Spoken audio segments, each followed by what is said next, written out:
Hi friends, आजच्या व्हिडिओमध्ये आपण एक मस्त अशी चमचमीत अशी वांग आणि ओल्या पावट्याची भाजी बघणार आहोत। त्याच्यासाठी मी 2 मोठे चमचे कढईमध्ये तेल गरम करून त्याच्यामध्ये 1 चमचा जिरं घातलेलं आहे।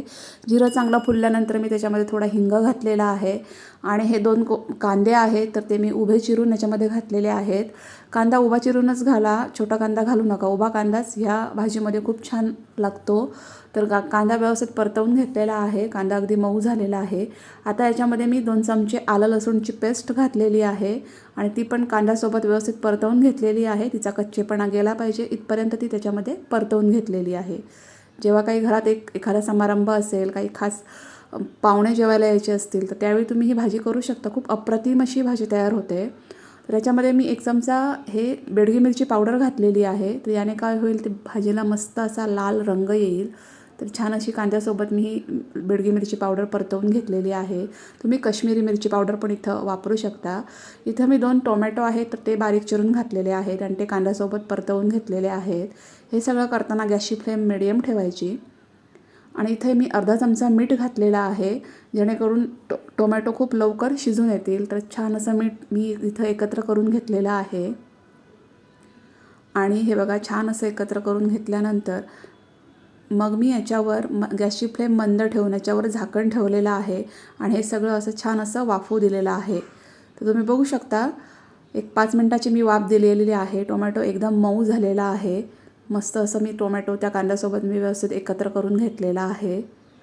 खूप चटपटीत आणि सुंदर अशी भाजी होते। चपाती आणि भाकरीसोबत तर खूप छान लागते। तर छान असा टोमॅटो मी असा याच्यामध्ये स्मॅश करून घेतलेला आहे आणि याच्यामध्ये मी ही वांगी घातलेली आहे। तर ही पाव किलो वांगी आहे तर ती स्वच्छ धुवून मी अशी उभी चिरून घेतलेली आहे आणि पाण्यामध्ये ठेवलेली होती मी आणि नंतर मग मी इथं ती ॲड केलेली आहेत। हे अर्धा पाव ओले पावटे आहेत तर ते स्वच्छ धुवून मी इथं वापरलेले आहेत। तुम्ही हवं तर पूर्ण पाव किलो पण पावटे इथं वापरू शकता।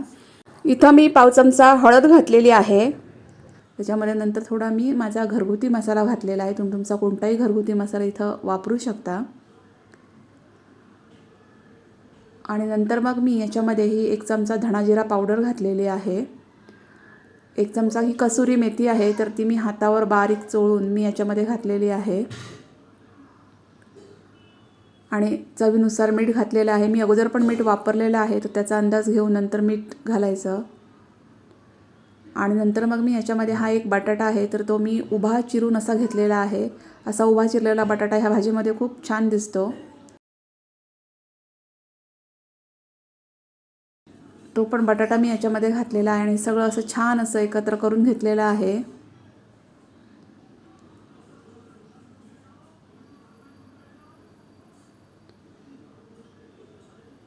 सगळ्या मसाल्यामध्ये ह्या ज्या भाज्या आहेत त्या छान अशा परतवून घ्यायच्या।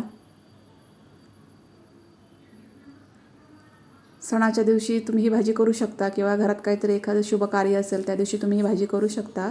घरातल्यांना सगळ्यांना नक्की आवडेल अशी सुंदर अशी भाजी तयार होते। तर नंतर मग मी याच्यामध्ये हे गरम पाणी घातलेलं आहे। भाजीच्या अंगासोबत म्हणजे जेवढी भाजीची लेवल आहे तेवढ्या लेवलमध्येच गरम पाणी घालायचं आणि छान असं हे एकत्र करून घ्यायचं।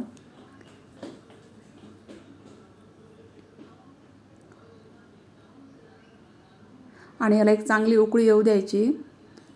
अशी चांगली उकळी येऊ दिली की नंतर भाजी खूप छान शिजते। त्यामुळे पहिल्यांदा छान अशी ह्याला मस्त अशी या पाण्याला मस्त अशी उकळी येऊ द्यायची आणि याच्यावर झाकण ठेवून गॅसची फ्लेम स्लो करून एक 20 मिनिटासाठी मी ही भाजी शिजवून घेतलेली आहे। 20 मिनिटानंतर तुम्ही बघू शकता खूप छान अशी भाजी शिजलेली आहे। तुम्हाला जर खूप पातळ अशी भाजी हवी असेल तर थोडं पाण्याचं प्रमाण जास्त ठेवायचं। सुकी हवी असेल तर पाण्याचं प्रमाण कमी ठेवायचं। 20 मिनिटानंतर बघू शकता भाजी खूप छान अशी शिजलेली आहे। खूप छान दिसते इथंच भाजी। आता मी याच्यामध्ये हा पाऊण वाटी शेंगदाण्याचा कूट घातलेला आहे। तर शेंगदाणे भाजून मिक्सरमध्ये पूड करून घेतली आहे आणि ती इथं मी वापरलेली आहे। आवर्जून घाला ही शेंगदाण्याची पूड, तर याच्यामुळे जी भाजी आहे ती खूप छान लागते। तर छान असं हे मिक्स करून घ्यायचं। शेंगदाण्याच्या कुटांमुळे ह्या भाजीची चव जी आहे ती खूप छान येते। तर मस्तपैकी तो शेंगदाण्याचा कूट याच्यामध्ये एकत्र करून घ्यायचा। यावेळी गॅसची फ्लेम मात्र स्लो करायची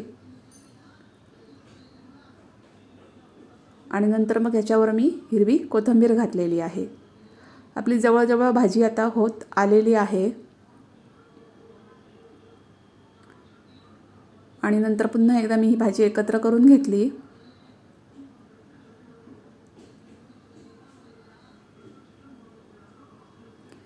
आणि गॅसची फ्लेम स्लो करून 1-2 मिनिटासाठी मी याला वाफ दिली, जेणेकरून जो शेंगदाण्याचा कूट आहे तो मस्तपैकी भाजीमध्ये एकत्र होईल याच्यासाठी मी इथंही वाफ दिलेली आहे. 1-2 मिनिटानंतर तुम्ही बघू शकता खूप छान अशी ही भाजी तयार झालेली आहे. एकदम सुंदर अशी आणि एकदम चवीला खूप छान लागणारी अशी ही भाजी तयार झालेली आहे. तर नक्की आवर्जून ही भाजी एकदा तरी ट्राय करा. रेसिपी जर आवडली असेल तर तिला लाईक करा, शेअर करा आणि जर तुम्ही माझा चॅनल पहिल्यांदा बघत असाल तर नक्की सबस्क्राईब करा. सबस्क्रिप्शन एकदम मोफत आहे.